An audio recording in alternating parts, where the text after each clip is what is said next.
Sabemos exactamente qué es lo que los atrae. Y nosotros... bueno, los atraemos intencionalmente. Con este video vas a salir de unas cuantas dudas, pero no garantizo que no se generen nuevas preguntas. El hecho es que vos en tu casa querías que alguien con experiencias de primera mano con el fenómeno hable sin tapujos de lo que ha vivido en el contexto de la desclasificación OVNI de los Estados Unidos. Sí, lo venís pidiendo hace tiempo y en las últimas semanas ese deseo se ha cumplido. Obviamente todo esto vino aparejado con polémica y a propósito he dejado pasar un poco el tiempo para que las cosas se asienten y podamos tratar este tema que presenta un panorama complejo e intrigante. Como sabes bien, Jake Barber es un piloto retirado de la Fuerza Aérea de los Estados Unidos que en las últimas semanas ha salido al público junto con su equipo en los Estados Unidos para decir que formaron parte de los equipos secretos de recuperación de objetos voladores no identificados caídos, o debería decir derribados. Lo que pasa acá, y es algo que destaca mucho, es que según Jake Barber, su equipo y ahora muchas otras personas, existe un programa secreto que se ha dedicado a bajar ovnis del cielo durante décadas. Y en medio de todo eso, este hombre dice haber conectado con una diosa que lo motiva a seguir adelante. Claro, suena muy extraño, pero es parte del terreno pantanoso que tenemos que atravesar ahora mismo. Así que en este video vamos a hablar de objetos voladores no identificados, extraterrestres, diosas madres, poderes psíquicos, sí, de todo un poco. Bienvenido a La Señal Light.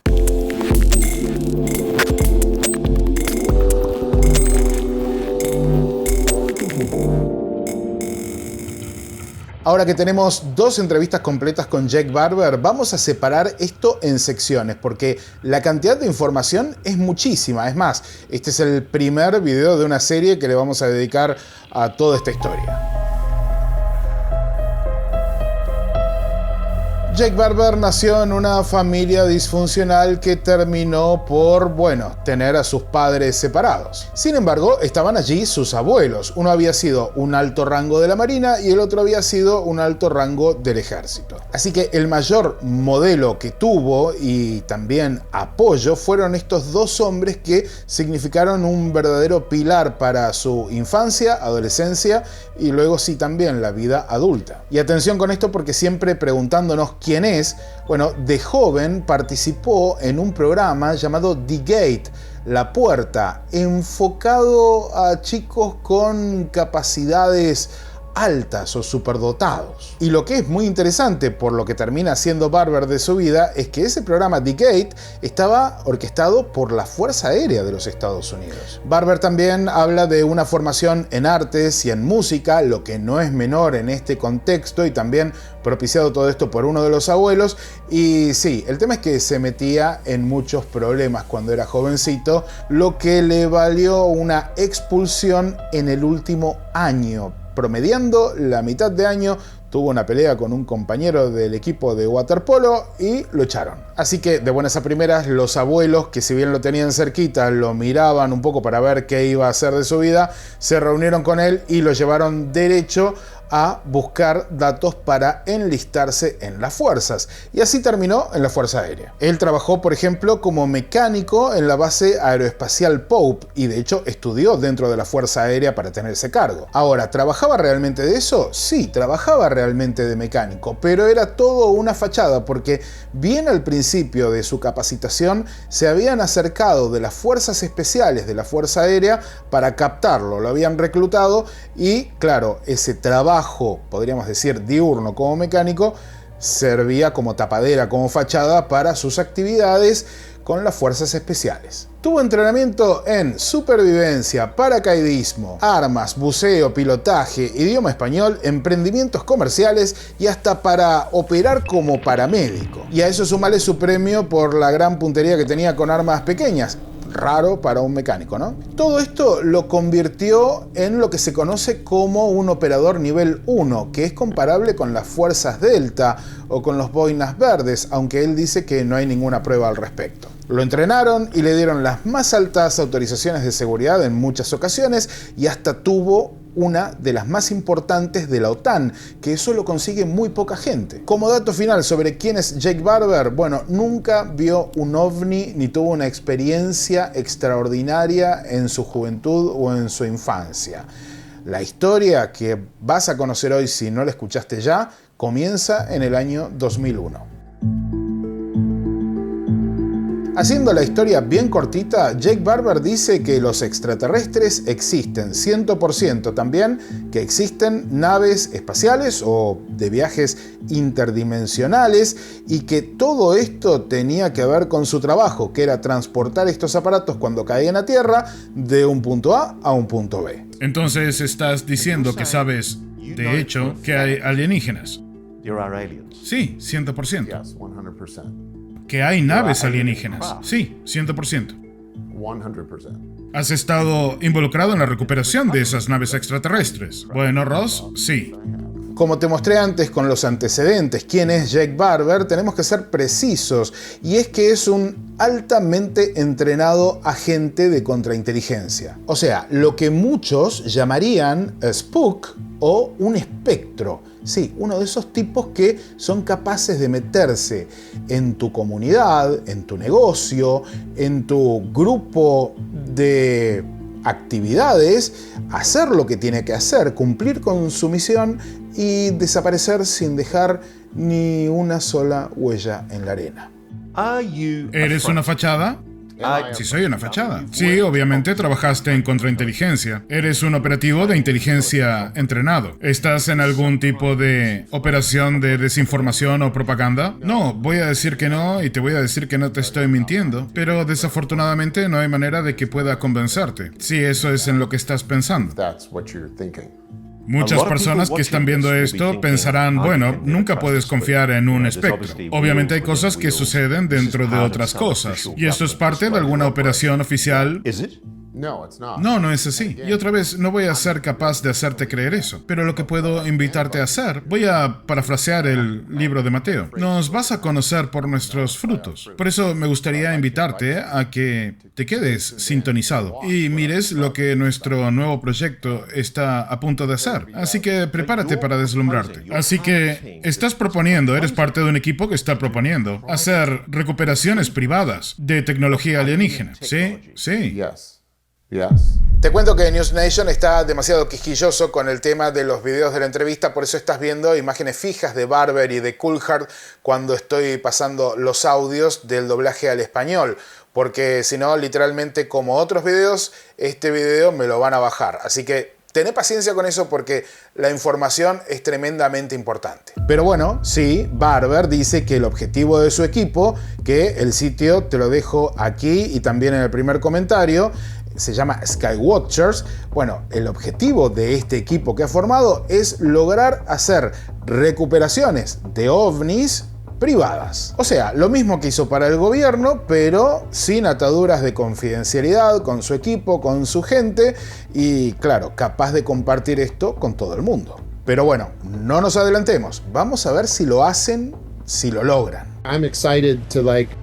Estoy entusiasmado para ir hacia adelante con esta nueva aventura, porque hemos creado nuestra propia autonomía y vamos a salir a buscarlos y tenemos nuestro presupuesto y estamos operando, trabajamos de manera público-privada y espero poder responder todas estas preguntas. Si todo sale bien, bueno, voy a tratar de no dar una fecha, pero dentro de la primera mitad de 2025 esperamos hacer una demostración e invitar a miembros clave del público y de algunas instituciones para demostrar todo esto y quizás incluso consigamos que algo aterrice. Podemos hacerlo legalmente en coordinación con nuestros socios gubernamentales. Es algo que tenemos que hacer, no podemos simplemente hacernos los rebeldes y hacerlo sin ellos. Tienen que estar involucrados, pero es probable que tengamos la oportunidad de hacer todo esto y eso va a responder muchas preguntas. Eso sería una locura. Mira, el cielo no está clasificado, tu conciencia no puede ser tachada, así que la idea es salir y empiecen a buscar en el cielo y también adentro.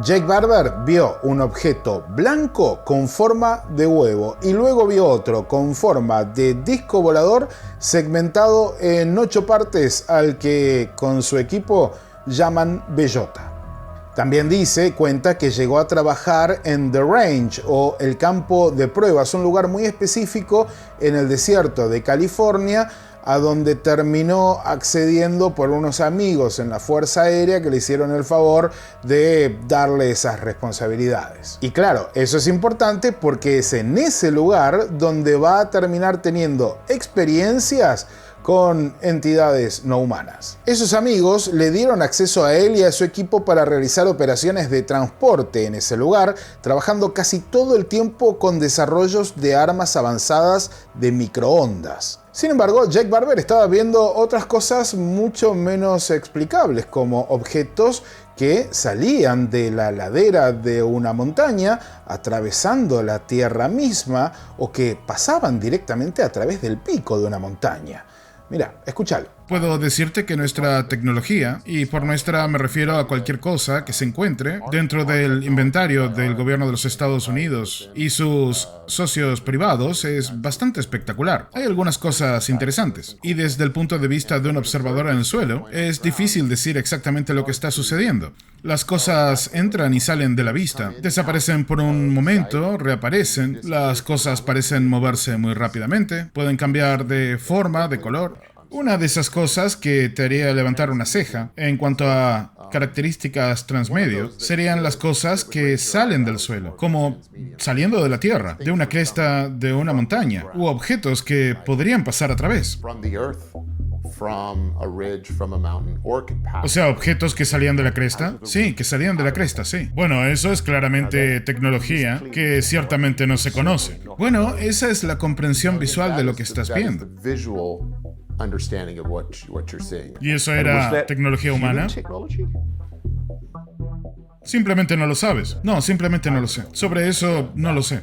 De todos modos, Barber dice en la entrevista que el 90-95% del tiempo estaban recuperando objetos normales, quizás alguno experimental, pero que ni siquiera estaban clasificados. Ahora, ese 10 o 5% restante sí lidiaban con aparatos de tecnología humana muy avanzada y de vez en cuando con objetos de origen no humano o extraterrestre.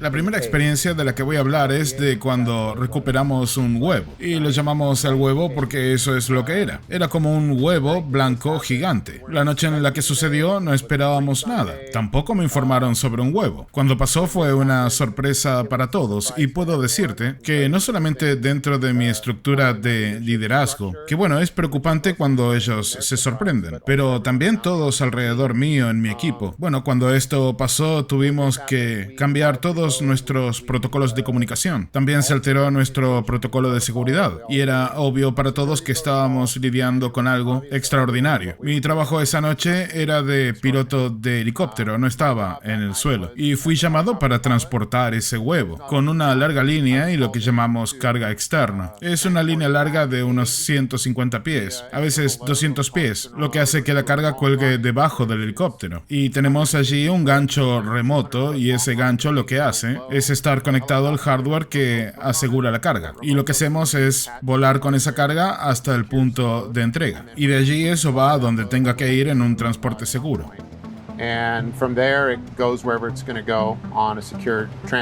¿Tú pudiste ver este huevo? Sí, lo vi, 100%. ¿Cómo lucía? Probablemente de unos 6 metros, más o menos. Sabes, desde mi punto de vista, con una posibilidad de error de un 10%. Sabes, estaba a unos 45 metros de distancia. La linga tenía 45 metros. Me puse sobre él, lo enganché. ¿6 metros de longitud? Sí, 6 metros de longitud. Era como esférico, pero con un poco de asimetría tridimensional. Era de un color blanco perlado. No sé si estaba mojado o había humedad, pero no era blanco mate. Era un blanco perlado. Era de noche en ese momento y acababa de anochecer y estaba oscuro. Yo estaba volando con las gafas de visión nocturna, pero había suficiente iluminación lunar como para verlo con mis propios ojos.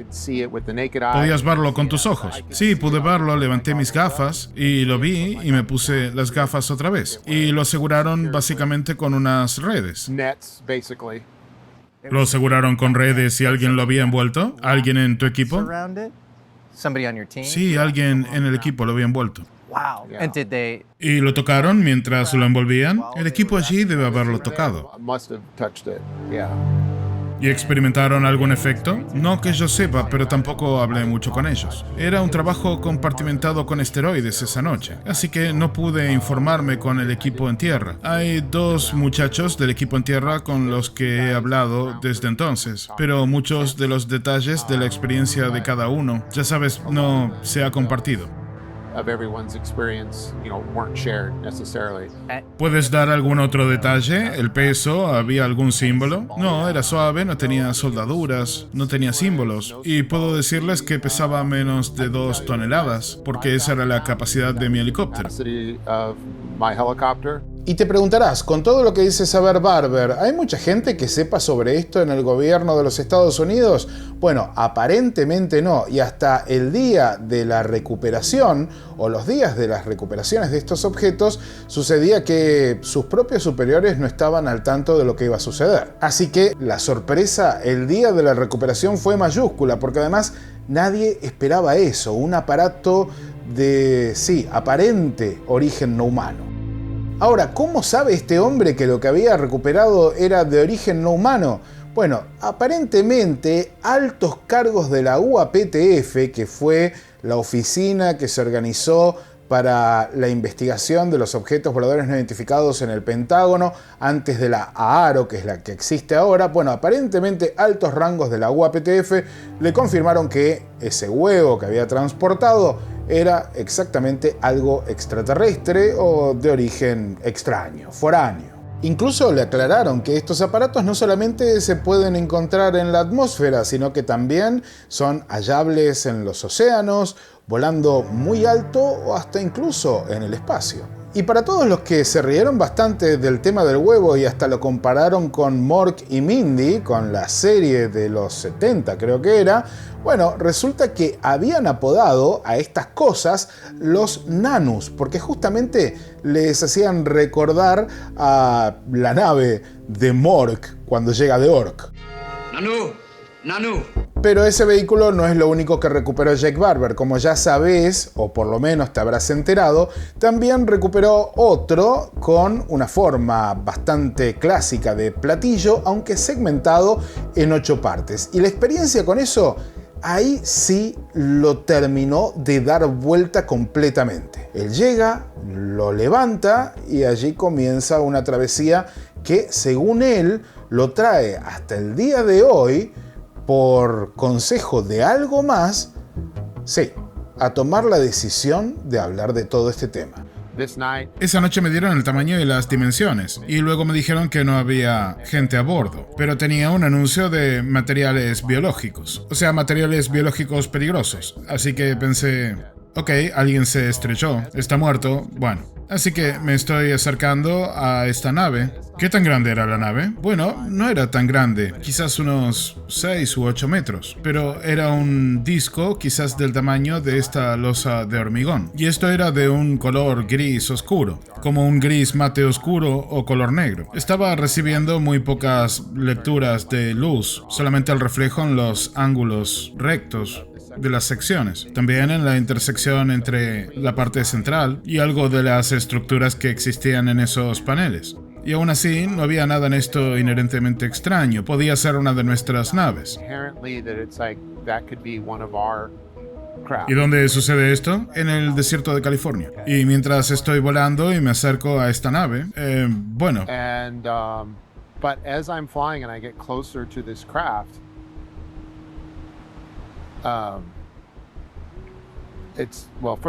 primero que nada, estaba todo muy silencioso. Y cuando digo silencioso, estaba silencioso en las radios, en aquel momento. Pero mi mente no estaba tranquila. Comencé a tener esta experiencia muy emocional. Es como, no puedo explicarlo bien. Es como cuando sientes que estás a punto de vomitar, pero no estás seguro. Y dices, ¿voy a vomitar? No, estoy bien. Y luego dices, no, sí va a suceder. Era algo así, pero sin náuseas. Era una cuestión emocional. Una escalada que comenzó en mi interior, que parecía avanzar completamente. Y cuanto más me acercaba al objeto, más emocional me ponía. ¿Era algo triste o siniestro? ¿O cómo lo describirías? It was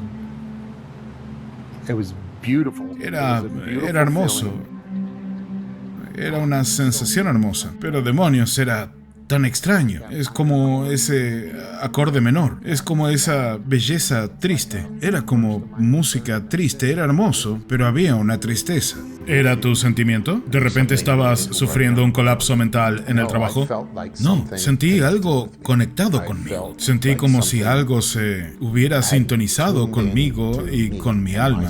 Y como si me estuviera proporcionando una especie de guía sobre qué hacer y cuán profundo era lo que estaba haciendo. On what to do and how profound what I was doing was. Y fue tan abrumador que comencé a llorar. Y esto me confundió porque ¿por qué estaba llorando al mismo tiempo? Así que pensé, ¿aborto la misión o lo hago? Así que hice lo mejor que pude para enfocarme en mis tareas particulares al hacer este tipo de trabajo. Y conseguí enganchar la carga y comencé a volar. Y una vez que estuvimos solo yo y este objeto, entre el lugar de recogida y de entrega, estaba a unas 20 millas de distancia. Bueno, sentí como si algo estuviera adentro de mí. Sentí como si estuviera poseído por el espíritu más hermoso que jamás me haya poseído. ¿Era amoroso? Era amoroso, pero había una sensación de tristeza al mismo tiempo. Y ¿habías tenido una experiencia así alguna vez? No, era una energía muy femenina, te digo eso con seguridad. Sentí como el espíritu de Dios, pero en ningún sentido masculino. Era otra vez como la sensación de mi madre y mi hija y belleza. Y no era como un alma, era como una frecuencia con la que estaba conectado. Y lo que sea que haya sido esa fuerza, desde aquella noche ha permanecido conmigo. Y por loco que suene, es lo que me está guiando ahora. Y es lo que está proveyéndome de protección. Yo pienso que lo que fue más perturbador para mí es que soy alguien que se siente orgulloso de sentirse bien en el caos. Nunca había tenido alguna cosa tratando de meterse conmigo mientras volaba de noche. He estado en situaciones de vida y muerte, de intensidad y de ansiedad, pero estoy bien con eso. Pero esto me bloqueó, me arruinó. Ahora, esto es técnicamente nuevo, porque si te quedaste con la entrevista original de News Nation, toda editada y recortada, habían sacado la parte en la que él habla de esta sensación de que ese objeto era su madre, o también, ¿por qué no?, su hija, que había una esencia, una inteligencia, una conciencia femenina, maternal en todo eso. Algunos podrán decir que es la señora, ustedes me comprenderán, pero en realidad tiene muchos nombres e interpretaciones, aunque hoy no estamos acá para interpretaciones, sino que estamos para conocer la historia, lo básico como para que tengas este video, para revisarlo y entender quién es Jake Barber, qué vio y qué es lo que dice, y a partir de allí, sí, comenzar a trabajar en la interpretación de todo esto de una manera bastante más profunda. Yo te estoy resumiendo mucho la historia como para que quede todo bien en claro y conciso. Hay mucho más por contar, obviamente, y lo vamos a desarrollar. Pero presta atención porque esto es lo que sucede cuando tiene que entregar este objeto octogonal.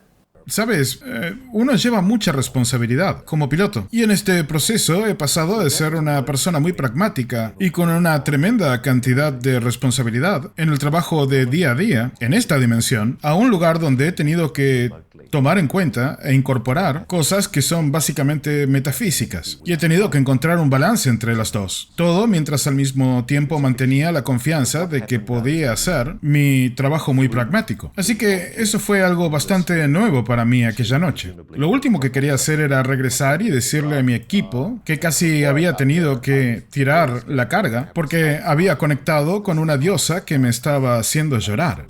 Estaba conectado con una diosa que me hizo llorar. Sí, esas son las palabras de Jake Barber, lo que nos lleva al siguiente segmento de este video.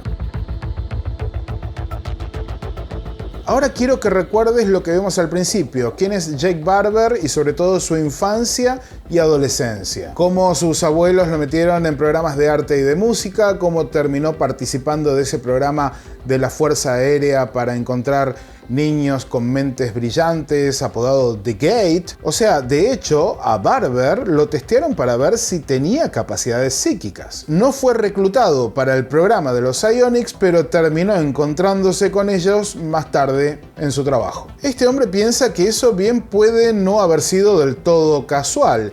Y si te estás preguntando qué son los Psionics, bueno, básicamente son psíquicos. O sea, personas con capacidades psíquicas entrenadas para trabajar con sus conciencias sobre aparatos tecnológicos. Y sí, más que específicamente con ovnis o UAPs, pero él lo explica mejor que yo.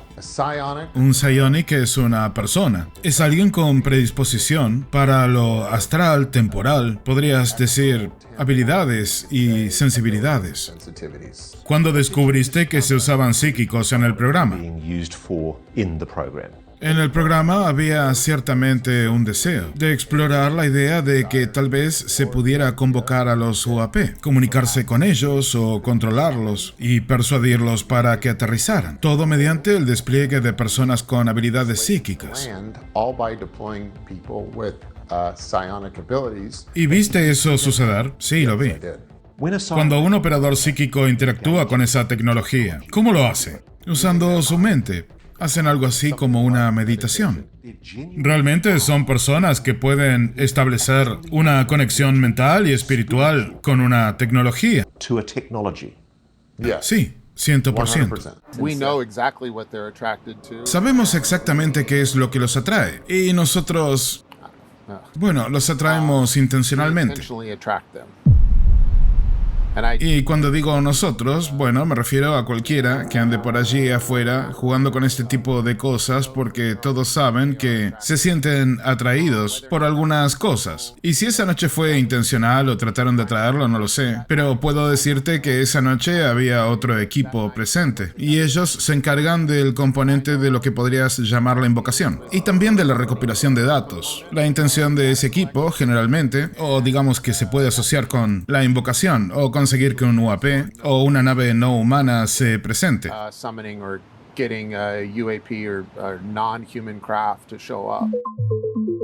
Analizando la historia de los Psionics, uno pensaría que ellos se están conectando con otro ser inteligente, y por lo tanto, en la manera en que vemos la realidad, estos aparatos tendrían que tener algún tripulante biológico.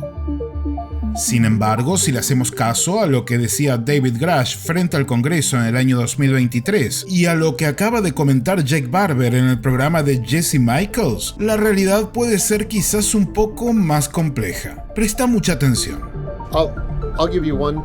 Te voy a dar una información que la gente puede haber entendido de todo lo que ha salido en los últimos años. Y esto va a ayudar, y no sé si es la respuesta que todo el mundo quiere, pero, ¿sabes? Hay una razón por la que utilizamos el término biológicos, restos biológicos. Y hay una razón por la cual David Grush se aferró a esa frase. Y eso es porque los restos biológicos no significan necesariamente seres conscientes o criaturas conscientes.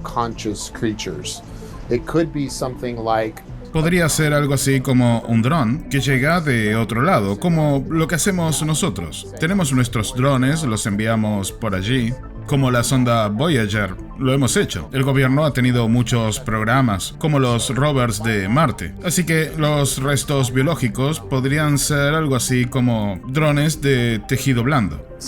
Parte de la carga biológica que viene con estas naves no es consciente. La conciencia en sí misma es la manera de interactuar y pilotar estas naves. Lo que es irónico, porque por primera vez las criaturas biológicas dentro no están conscientes, pero la nave sí lo está.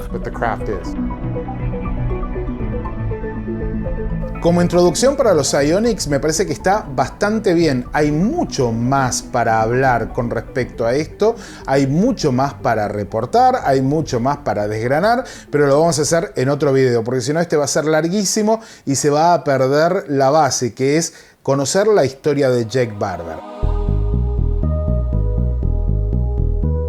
Antes del final de este video sobre Jake Barber quiero dejarte una pregunta clave y es: ¿Por qué ahora y por qué Jake Barber? Esto lo vamos a desarrollar en otro video que estoy preparando que me parece que es muy interesante, que voy a titular La Era de la Desclasificación. Y es que me parece que Barber está en una posición ideal para abrir una avenida, ya no solamente un camino, una avenida de desclasificación. Mira, presta atención, Jake Barber está en una posición tremendamente especial en todo esto. Y uno, claro, se tiene que preguntar, ¿por qué ahora? ¿No? Esa es la clave, ¿por qué ahora? ¿Por qué Jake Barber? Y otra pregunta que hay que hacerse, ¿por qué de pronto Jake Barber puede hablar de todo esto de manera bastante libre sin que lo estén amenazando, aparentemente, hasta organizar reuniones con científicos para ver si pueden de alguna manera hacer descender estos aparatos y conseguir pruebas físicas para mostrar al público que no estén clasificadas? ¿Por qué ahora? ¿Cuál es la clave en todo esto? Bueno, Barber está en una posición muy especial. Es como que se posiciona en medio de varios grupos que están en pugna y que podríamos nombrar como el grupo que quiere la desclasificación y que está conformado por básicamente los de siempre: Hal Purov, Bigelow, Mellon, y luego también tenemos allí, por supuesto, a Luis Elizondo, Jim Semivan y a Gary Nolan, que trabaja directamente con Jake Barber. Por el otro lado tenemos otro grupo, que es el que quiere la desclasificación, pero desde el lado civil, podríamos decir, el lado más civil de las cosas, que es el de Steven Greer, que además también vienen desarrollando este protocolo de contacto hace un par de décadas. Bueno, Steven Greer también trabaja con Jake Barber y está, digamos que, defendiendo la salida a la luz de este informante. Es más, Barber mismo defiende a Steven Greer. Y entre Nolan y Greer, entre los grupos de Nolan y Greer, digamos que son casi que enemigos acérrimos. No se pueden ver técnicamente, sin embargo Jake Barber los une. Pero por otro lado tenemos a un Jake Barber que uno podría preguntarse, ¿y cómo puede ser que las agencias no estén haciendo nada para callarlo? Bueno, supongo que habrá alguno tratando de hacer que se silencie la historia de Barber, pero es verdad también que el mismo denunciante, el mismo informante ha dicho que trabaja con algunas agencias de los Estados Unidos que lo están apoyando en este emprendimiento privado. ¿Para qué? Para lograr hacer descender objetos voladores no identificados, tomarlos o bien interactuar con ellos y lograr pruebas duras que lleven a la desclasificación en como mucho 12 meses, en un año. Ok, todo esto está pasando al mismo tiempo, pero además hay otro grupo que siempre está en pugna y que está adentro del gobierno de los Estados Unidos, que es el grupo de los extremistas religiosos. Bueno, Barber también de alguna manera envía una señal al grupo de extremistas religiosos diciendo: no, lo que pasa es que yo tuve un contacto, casi que me poseyó una energía femenina que era como mi madre o mi hija y podría haber sido Dios, pero en una versión femenina. ¿De qué estamos hablando acá? Bueno, estamos hablando de la señora, estamos hablando de la Virgen, estamos hablando de cosas que obviamente al grupo más religioso, más extremista, también dentro del gobierno de los Estados Unidos, le tiene que servir como una señal de que con Barber está todo bien. Entonces, ojo, que nada de esto sucedería si no hubiera una intención política detrás. Aparentemente, lo que leo yo desde Argentina, que puedo estar muy equivocado, es que hay una intención política detrás de dejarlo correr a Barber para que allane el camino, para que luego, en algún momento, el presidente o quien sea, y no tiene por qué ser el presidente de los Estados Unidos, puede ser algún otro que se adelante, veremos qué es lo que sucede, pero alguien diga: ok, acá está la información, esto es lo que ha pasado, lo que está pasando. ¿Por qué? Porque Barber ya lo está mostrando desde el sector privado. Entonces, ojo con eso, porque Barber puede ser muy útil. El que aparezca ahora no es casual y me da la impresión, casi sin temor a equivocarme, de que es un actor principal en todo esto, que no solamente abre el camino para que el gobierno de los Estados Unidos pueda desclasificar un poco más tranquilo, sabiendo que primero fueron los privados los que descubrieron todo lo que estaba sucediendo, sino que además nuclea y une a las facciones que hace rato están en pugna, en una suerte de pelea por ver si se desclasifica, no se desclasifica, si se dice toda la verdad, no se dice toda la verdad. Bueno, toda la verdad seguramente no la vamos a tener, pero aunque sea un poquito, va a ser confirmado a nivel institucional, aunque primero a nivel privado. Y todo esto va a sumar un montón para que se metan las universidades. ¿Esto es positivo? ¿Es negativo? Depende de dónde lo mires, pero lo vamos a analizar en el otro video que te digo que estoy preparando, que es tremendamente interesante porque sí, realmente puede ser que esté en el lugar y en el momento correcto para apretar ese botón rojo y que salga todo volando por los aires. Veremos qué sucede. Hasta aquí la historia básica de Jake Barber. Si llegaste hasta este momento en el video, escribí en los comentarios huevo con mayúsculas, así yo sé que viste casi prácticamente todo el video. Además nos ayuda mucho a seguir creciendo. Suscríbete al canal, compartí con tus amigos y seguinos en Patreon, que acabamos de lanzar Metaseñales, que es un nuevo podcast con el que estamos armando un proyecto muy importante para este 2025, que es el de los videoblogs de viaje del misterio. O sea, generar cultura del misterio yendo a los lugares, hablando con los testigos, con los protagonistas. Y bueno, todo esto necesita de tu apoyo en Patreon. Así que apoyanos en Patreon también, te dejo el enlace por allí y disfruta del nuevo podcast, que es uno de los beneficios que tenés justamente por colaborar con este proyecto para 2025, que seguramente nos lleve muy cerca de cosas novedosas que están pasando. Mira, no te voy a contar, pero se vienen noticias tremendamente interesantes. Amigos y amigas, espero que les haya gustado este resumen, que les haya gustado este video. Traté de hacerlo lo más comprimido posible porque en serio hay muchísima información. Están todos los compañeros de Barber que salieron a hablar también, que cuentan historias fascinantes que van a estar en otros videos grabados y también en directos y en shorts. Así que presten mucha atención porque me estuve preparando para, digamos que, deglutir toda esta información y tratar de traerles los hechos lo más sencillos posibles, aunque en realidad son bastante complejos. Hay que leer papers, hay que leer archivos desclasificados, hay que repasar buena parte de la historia de todo lo que estamos haciendo y entrevistar también un montón de gente. Así que si les va gustando cómo viene la mano, dejen un like, compartan con sus amigos, díganles, che, mirá, me encontré con este canal que de pronto está contando lo que está pasando que nadie te lo cuenta en las noticias. Sí, compartí lo que nos hace muy bien y nos vemos en directo mañana. Mi nombre es Fernando Silva Hildebrand y esto fue La Señal Live. Larga vida y prosperidad.